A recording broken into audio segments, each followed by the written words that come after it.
Hello everybody and welcome back to the channel. Now this video will be very different. There'll be no darts thrown in this video. I've said that before, there really will be no darts in this video because it's about the mental side of darts and it's a continuation of something I did maybe 10 to 14 days ago. And it's from a session I had with Daniel. Now, I have uploaded an extended clip from that session to the Elite Tungsten Tossers, so they will get much more of the content that me and him discussed, and you can see him explaining it. You're going to get a little clip of him explaining it. Now, what did we talk about and why do I want to share it? Well, you may see this triangle behind me. I'll pop it up on the screen for you so you can see it. I'll also link it down below because I've taught myself how to upload to Google Drive and link it to YouTube. So that's there. Now, why a triangle? Well, Dan calls it his 3 pillars, and I find it easier to visualize it as a triangle. Some people might find it easier to actually literally visualize 3 pillars with a roof. I find the triangle easier, especially because of how he explained it to me in the video. So the first pillar you have, and I'm guilty of this, is relaxing. I relax far too much, so quite often I'm guilty of throwing darts for the sake of throwing them. So I don't actually benefit from them. So yeah, I might be practicing for 5 or 6 hours, but how much of that 5 or 6 hours actually means something? In reality, 90 minutes at most, I'd guess. So I really need to just stop being relaxed and focus a lot more because I'm relaxing so much, I'm just waving like that. I'm constantly up and down. Yeah, I've made notes here. So the good thing about relaxing is you can reduce tension, you can reduce stress in your arm. You can also clear your thoughts, clear your head and build up into it. So for me, what I got from the session with Dan when we was talking about it was relaxing should be done in the warm-up stage. Because if you're relaxing there, that is where you're getting your motor skills going again. You're getting everything loose. Your body's getting used to the motions. That is where you should be relaxing. You should be getting into it. Once you've got to the point where everything's loose and everything's free, that's when you should start concentrating more. So you've seen me do it in warm-up videos before. 30 darts at the bull.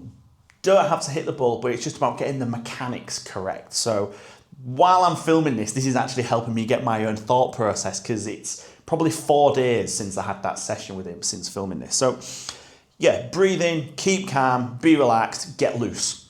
That's the first part.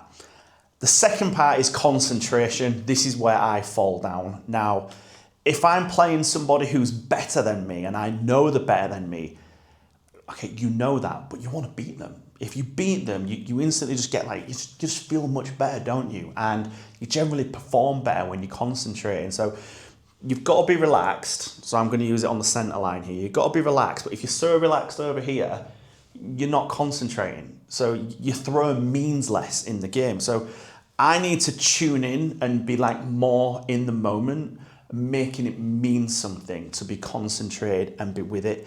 So yeah, the next thing which comes list, so this is like the top of the triangle in my head. So I've got relaxing, concentration, feel. Feel is at the top. Now, the way Dan explained it to me, you can concentrate and feel and you can get away with it. If you're concentrating and relaxed, you're not going to get away with it in your games as much because feeling for him is one of the key aspects to darts. Now, if you just know you're feeling it, you're going it, everything's smooth. You've probably had that moment for maybe only 3 darts or maybe like even more like 1 leg, 2 leg, 3 leg.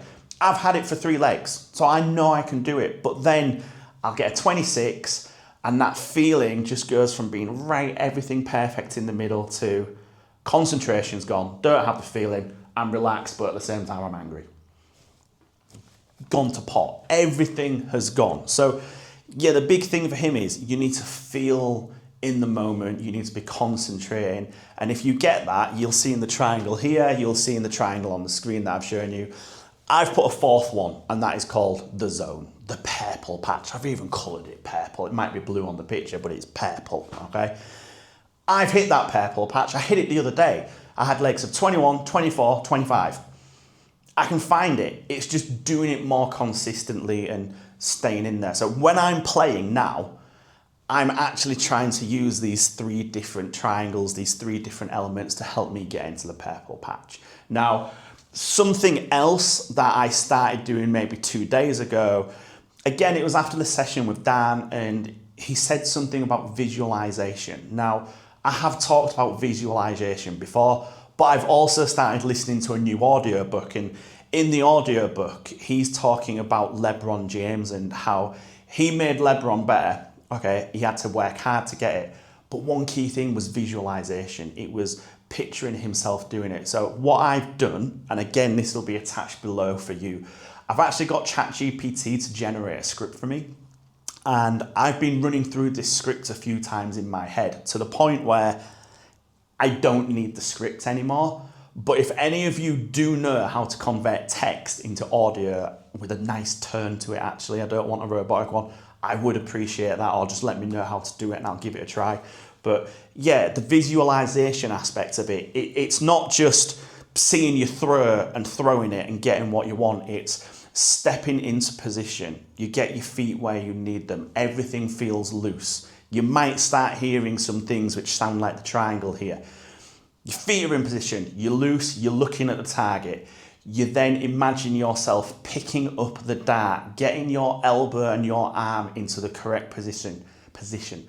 You've got the draw how you want it, and then you just push forward, keeping everything in a straight line, and then you release the dart at your target. That's what I'm imagining. And then you keep repeating that over and over again. Now, what I've seen online, it says if you can do it for 2 minutes, that's good. Try and do it for 10 minutes. Now, you really, really do need to be calm while doing this. So I'll generally do it in bed. Like I'll switch the radio off, all the lights off, and I'll just visualize it. Can't say that word, can I? Visualize it for 2 to 3 minutes, and then I'll go and do some other things. I'll put the radio back on, play on my phone. But then as I'm going to sleep and settling down, I go through that process again.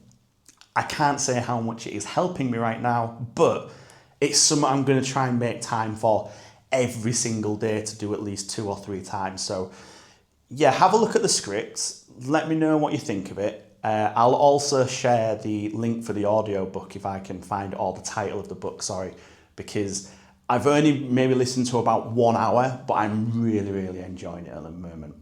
Now, hopefully I've kept my promise. I'm not throwing any darts. What I'm going to do here is I'm going to put the clip, the last 2 minutes from the session I did with Dan, into here, so you can just see him explaining the 3 pillars, probably in a much better way and a more simpler way than I have, but hopefully it helps you. And if you want to see more of that session, it is behind the membership of the Elite Tungsten Tossers. I'm ahead with that. I wanted to do 1 video every week. I think I'm on 5 or 6 now, and I should only have 3. So yeah, if you want to go and view them, you can binge watch them all. So I'm going to end there. I'm going to pass you over to Dan, and I'll see you next time. And remember to throw first. I do think you probably need to give yourself a bit of space, try and relax a bit more. And then once you've found that relaxation, start working on the concentration. But if your mind is elsewhere, or you feel like everything's a task, you can start overthinking, and your concentration's not going to last very long. Yeah, makes sense. You know, it's really difficult to find that sweet spot where you're looking at the treble, you're concentrating on the line and just flicking at it. Yeah, like you find the alignment. I've been looking more and more at the mental side as well of darts, and there's not really that much out there at the minute. There's not. This is why I prefer to keep it quite simple. I like to keep to those 3 pillars. And of everything I've tried over 20 years of playing darts, it always comes back to the same thing. It always comes back to that. And you could be either side of the spectrum is not great. It's to be the bit in the middle where you think about the feeling. If this is what we're feeling and this is what we're thinking, I don't want to think about what I'm hitting. I think about what I'm hitting, I miss. If I don't feel relaxed, or if I just feel relaxed, I'll still miss. I've got to be relaxed. Think about the way it feels, not what I'm hitting. Concentrate while staying relaxed. Yeah. That's the sweet bit. It's very difficult, but practice it. Try to tell yourself that You can actually think about what's going on mentally when you're playing through it. It helps get clarity with your game. A lot of darts is in the mind, and it can drive you absolutely nuts. So trying to find that clarity is really important. For me, anyway, because I go in circles with myself. I think that's what I'm doing recently.